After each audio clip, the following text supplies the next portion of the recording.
everybody. This is Ryan McClanahan with HistoryThroughCards.com. Hope you're all doing very well today. So, in this video, I'm going to tell you guys a little bit about some research that I've been doing on a set that actually we don't really know who the issuer is. I think that I am pretty sure I may have found it several years ago, and that is the 1927 Middy die cuts set. And this is a set that consists of 47 St. Louis Browns and Cardinals, and that actually kind of narrows down where this set would have been issued in the St. Louis area, only because obviously it consists of Browns and Cardinals players, and one of the interesting players in this set is that of Ernie Nevers, who is a football Hall of Famer, and he was a pitcher for the Browns for several years. And I'm not entirely sure if he was a pitcher and a football player at the same time. That could have been the case. That's actually kind of frowned upon these days, but there are a lot of players who did play, baseball and football, or baseball or basketball, um, or maybe some other kind of sport. So the advertisement on the card actually says Middy bread with a distinctly different flavor. And usually, if the advertisement on the card is there, it should also be in advertisements for newspapers as well. Now, the St. Louis Bread Company is really kind of difficult to try to narrow down what happened to it. And that's not really unusual for the most part. There are a lot of companies that issued cards that obviously no longer exist. But in this case, I traced the company back to 1925. Looks like that's when the earliest I could find any information on it. I did find some other things too. A advertisement or several advertisements for um, their Middy bread, and at first I didn't exactly know what the heck Middy was. Here's what it says. So I found a few advertisements in the 1920s and the 1930s for the St. Louis Bread Company, and one of them from November of 1934 states, "It took real baking achievement to produce a tasty, appetizing bread that contained nature's own qualities for constipation," a local housewife writes. Wow, what a ringing endorsement. Oh, but it gets better. I am personally eating the new honey crushed wheat bread and find it does everything the St. Louis Bread Company claims for it. Whenever honey crushed wheat bread has been served regularly, even for a short period as 10 days, consumers report that poor functioning of the bowels has been greatly relieved. Well, I'm relieved, and I am never going to this housewife's home ever. And I found a few others too, because it's stated in another article, after months of investigation and costly experimenting, a new secret formula was perfected, baked by a startling new secret process that gives it an exclusive, rich, different flavor. Costs so little, it does so much. Okay.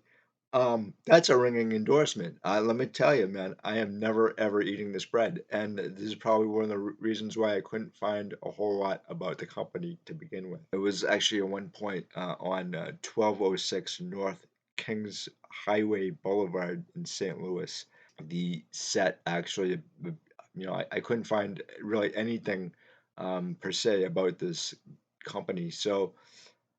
Uh, That's actually not that unusual. I have found that a lot of the card issuing companies didn't actually have a lot of information to go on. It's very difficult. So it's not all that unexpected to find out that there's not a whole lot of information to go on for a private company, even a public company for that matter. A lot of our card issuing companies from, say, 1890 all the way through 1970s are really kind of elusive, and the farther back you go, the more difficult it gets to actually find out information on these companies. There are a few exceptions to this rule, and one of those happens to be the American Tobacco Company. And the reason why we know more about this company than almost any other card issuing company is because they were investigated by the government.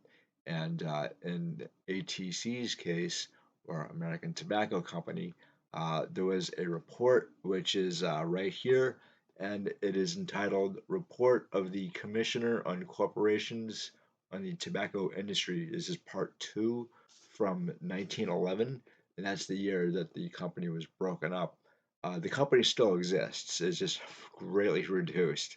Um, but this is actually one of the few instances I can think of a company that has been basically proctologically examined, and that's an awful, awful word, I know, but they went through this company with a fine-tooth comb to come up with enough information for 3 volumes of this to go after the company and break it up. I've actually written extensively about this company and its breakup and what it means for uh, card collectors today.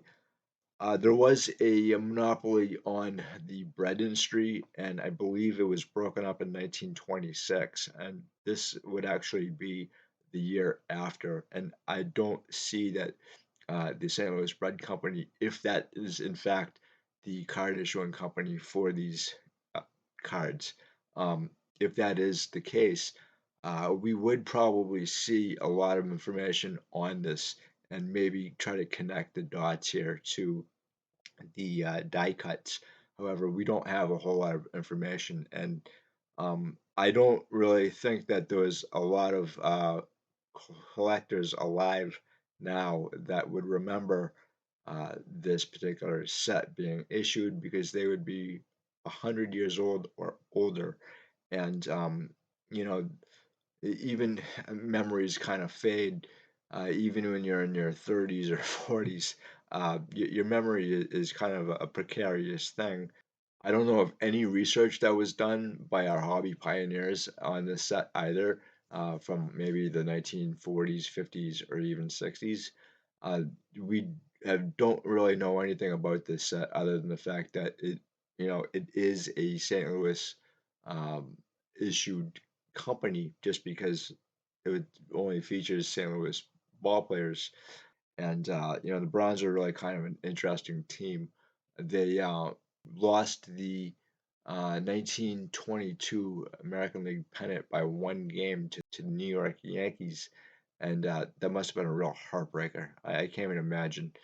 But that's also the same year that uh, Buck Barker became interested in sports cards was through this team in that year, and he's really kind of very famous for writing down his research notes on the back of his cards. So what's really interesting too about this set is that there are 47 known cards to the checklist, but 4 of those cards are new to the hobby and were found in 2011, and so we don't actually know what a actual full set would consist of.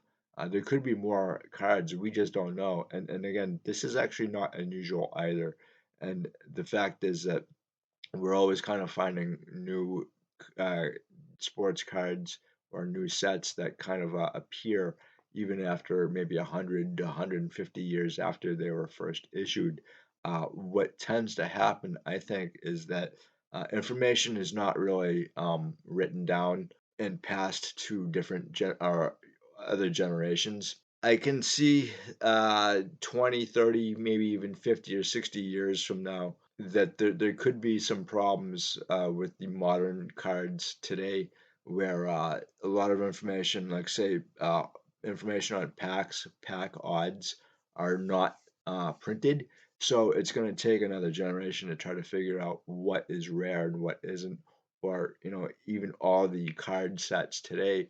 Um, the information today could be lost, and That is obviously what's going on here with the 1927 Middy die cut cards, because we don't have all the information here, and we don't even have a complete checklist, and we're not even sure about the manufacturer of this set.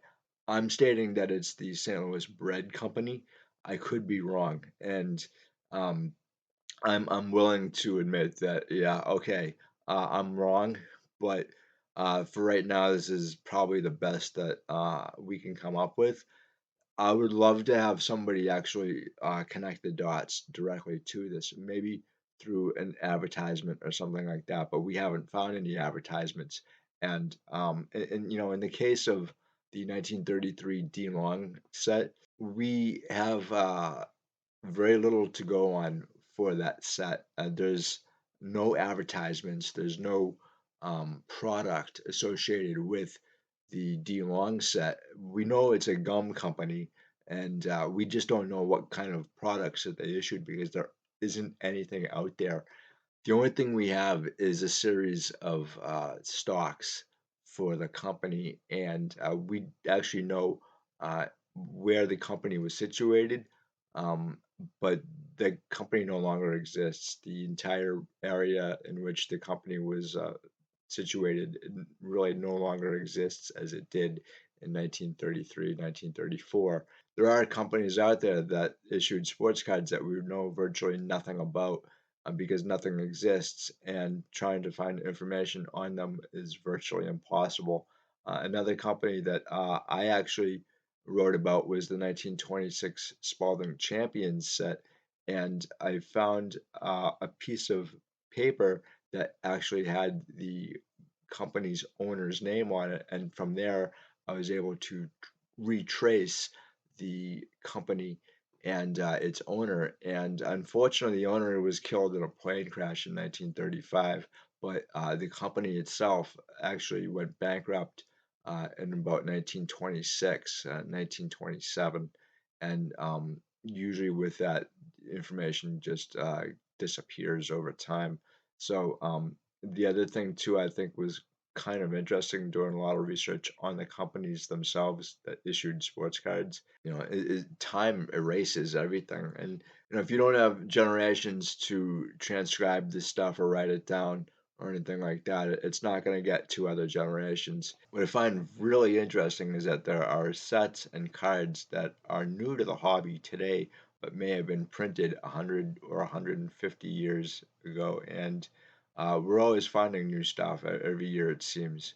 And one of the things that this kind of leads me to believe is that there's a lot of new modern cards that really, I think, for the first time in the hobby, there's just an explosion of cards from maybe 40 years uh, to now to current time, where uh, 50 to 60 years from now, we might not know a whole lot about these cards, just because, from what I've heard, is that they're not printing the pack odds of these cards.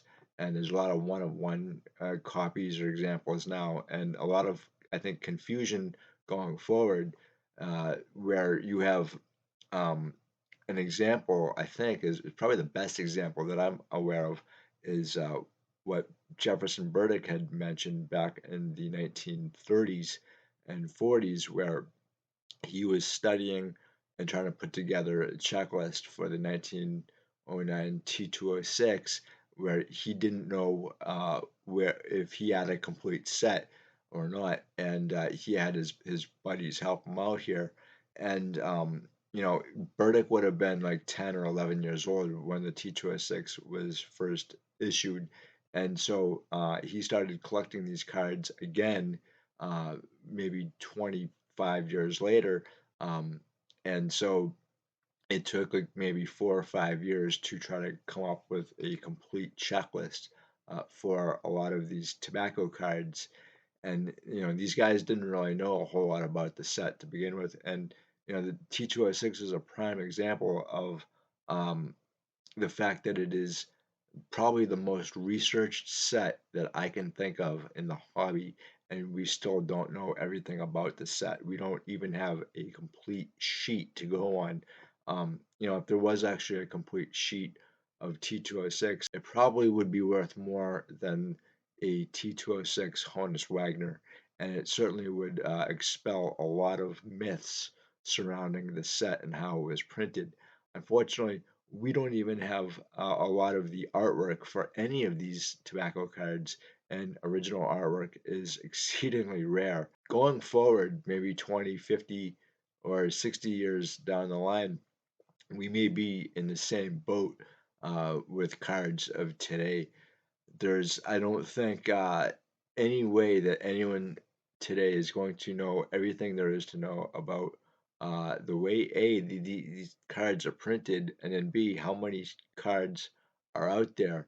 Um, these companies could easily have scrapped sets that we don't know about, or just delayed sets and just not issued them at all, just because of the pandemic. It's going to be really kind of interesting for other researchers and generations to try to come up with uh, complete lists. I mean, we're lucky that we have checklists at all. We kind of take checklists for granted today, and they kind of assume that checklists are issued, and for the most part, I don't think that's the case. I think you kind of have to build a checklist very much in the same way that Jefferson Burdick and his crew had to do back in the 1930s and 40s and 50s. And one of the first books of checklists came out in 1950, and we're still adding to checklists every year because of new finds. So, guys, thank you very much for stopping by. I greatly appreciate you listening to what I have to say about this. And if you guys have any comments or anything on this topic, I'd love to hear what you guys have to say as always. And I'm really pretty good at getting back to you guys. So, anyway, thank you so much. And I will talk to you guys later. Have a good day. Bye.